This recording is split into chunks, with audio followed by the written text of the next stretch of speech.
अस्सलामुअलैकुम। 6 class chapter number 6 हमारा complete हो गया। आज हम शुरू करेंगे chapter number 7 solution and suspension. Okay, इसका हम करेंगे आज long question number 1। Long question number 1 है describe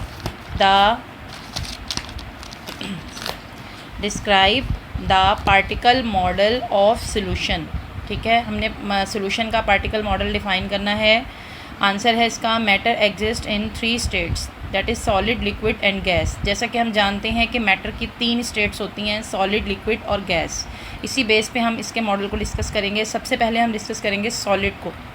solid particles in a solid are held together strongly, there are very little spaces among them, particles do not move freely. जैसा कि हम जानते हैं कि सॉलिड में जो पार्टिकल्स होते हैं वो बहुत मजबूती से एक दूसरे के साथ जुड़े हुए होते हैं और उनके दरमियान बहुत कम जगह होती है। वो अपनी जगह पे रहते हुए वाइब्रेट करते हैं, अपनी जगह से हरकत नहीं कर सकते। ठीक है, दैट इज़ वाई, इसी वजह से solid has a fixed shape and fixed volume. इसीलिए सॉलिड की शेप और उसका वॉल्यूम फिक्स होता है। जैसा कि इस डायग्राम में भी दिखाया गया है, आप देखें कि इसमें सारे के सारे पार्टिकल्स बहुत स्ट्रॉन्गली पैक्ड हैं। ठीक है, इनके दरमियान में कोई भी स्पेस नहीं है और ये अपनी जगह पे रहते हुए वाइब्रेट करते हैं, मूव नहीं करते। नेक्स्ट हमारी हेडिंग है liquid. Particles of a liquid are less close to each other than a solid. Solid की निस्बत लिक्विड में पार्टिकल कम एक दूसरे के करीब होते हैं, एक दूसरे से जुड़े हुए होते हैं। Spaces among the particles are greater than solid, और इनके दरमियान सॉलिड के निस्बत ज़्यादा जगह मौजूद होती है। Particles move freely and collide each other.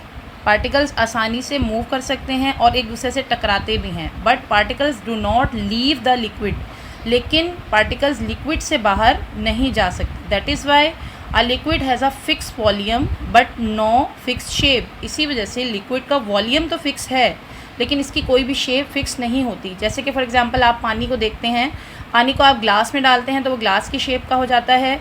Okay, जग में डालेंगे तो जग की शेप का, लेकिन उसका जो वॉल्यूम है वो फिक्स है। सेकंड डायग्राम में आपको लिक्विड का स्ट्रक्चर दिखाया गया है कि देखें इसमें सॉलिड के निस्बत दरमियान में स्पेस भी मौजूद है। ओके, जहाँ पे ये फ्रीली मूव कर सकता है और आपस में कोलाइड भी होते हैं। लास्ट हेडिंग है हमारी gas.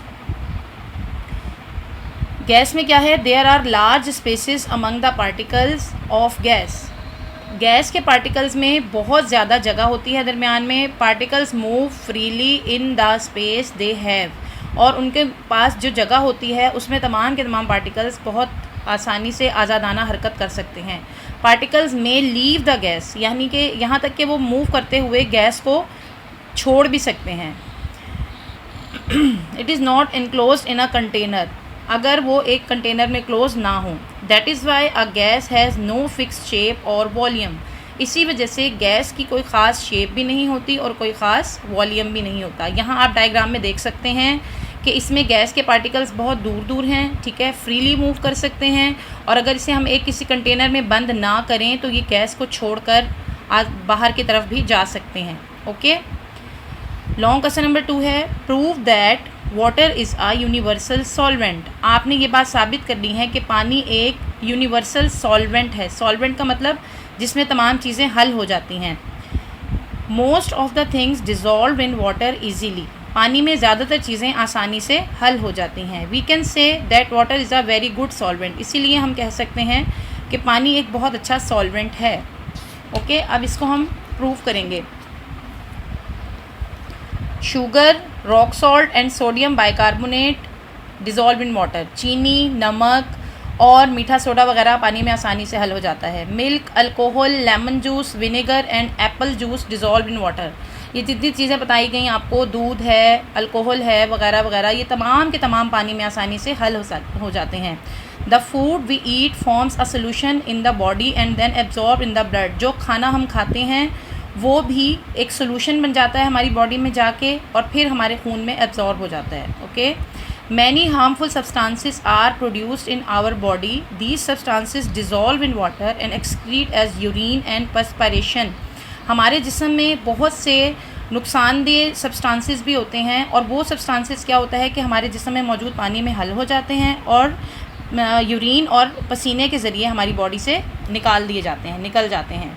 Plants absorb minerals from the soil that are dissolve in water. Plants जो मिनरल्स मिट्टी से एब्जॉर्ब करते हैं वो भी पानी में हलशुदा होती हैं।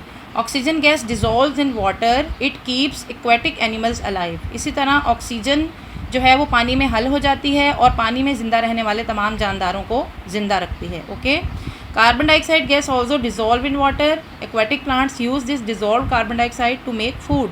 बिल्कुल इसी तरह कार्बन डाइऑक्साइड भी पानी में हल हो जाती है और पानी में मौजूद तमाम पौधे इस गैस को इस्तेमाल करके अपना खाना बनाते हैं। Therefore we can say that water is not just a solvent. इसीलिए हम ये कहते हैं कि पानी सिर्फ एक सॉल्वेंट नहीं बल्कि एक यूनिवर्सल सॉल्वेंट है।